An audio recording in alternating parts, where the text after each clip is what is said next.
Noriko Baba, c'est une maîtresse de l'orchestration. Elle crée des textures complètement inouïes et avec une science et un souci du détail extrême.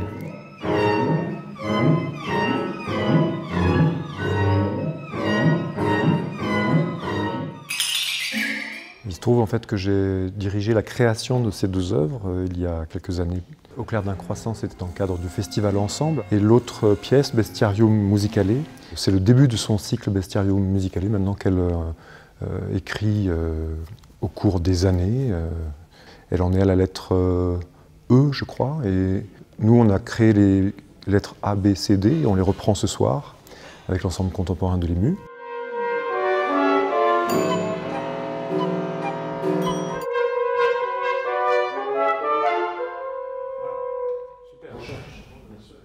Les étudiants que j'ai rencontrés, ils sont engagés et ils répondent bien à ma demande. Et efficacement et correctement, c'est très bien. Et c'est grâce aux professeurs, bien sûr, dont Guillaume Bourgogne, mais aussi les professeurs individuels à eux. Et les étudiants ont bien préparé à l'avance, avant mon arrivée. Dans ma musique, il n'y a pas seulement l'instrument à eux, mais aussi l'objet sonore tel que les appels d'oiseaux ou la sonnette, les jouets pour animaux, etc. C'est pas évident pour eux, c'est pas leur instrument. Mais pourtant, ils donnent une valeur et moi, je suis très contente pour ça et ça se passe très bien en fait.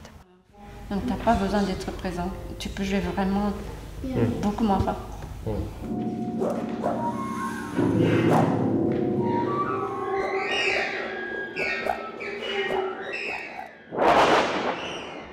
Jouer de la musique contemporaine à l'EMU, c'est essentiel parce que c'est la musique d'aujourd'hui et de demain, déjà premièrement. Et le fait de pouvoir le faire avec les compositeurs, ou en l'occurrence la compositrice, c'est un enrichissement de pouvoir développer leurs idées en direct pendant les répétitions. Cette opportunité qu'on a en tant qu'étudiant de découvrir les œuvres avec les compositeurs, de travailler avec, sur les créations avec leurs compositeurs et compositrices et de façonner justement ces œuvres avant leur première exécution en public. C'est vraiment très précieux et je suis vraiment reconnaissante pour ça.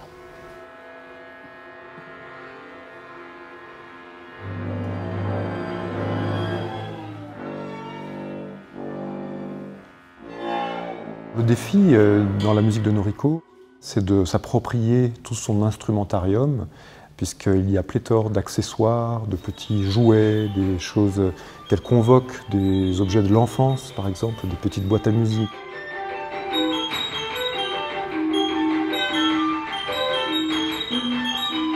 Et donc le défi pour les étudiants et les étudiantes, c'est de se les approprier, et puis même les instruments de musique traditionnels, ils sont utilisés d'une manière très spécifique et très ludique aussi également. Et ça demande un sens de la recherche d'une palette sonore et d'un détail de texture.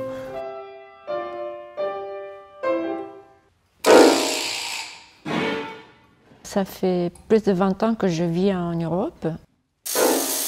Mais lorsque je vivais au Japon, j'ignorais ce que c'est l'esthétique japonaise.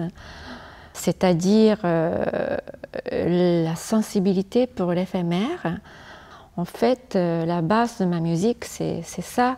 Je travaille beaucoup sur cette sensibilité. Et en fait, pour moi, composer, c'est une recherche sur mon parcours, d'où je viens et à où je vais avec tout ça.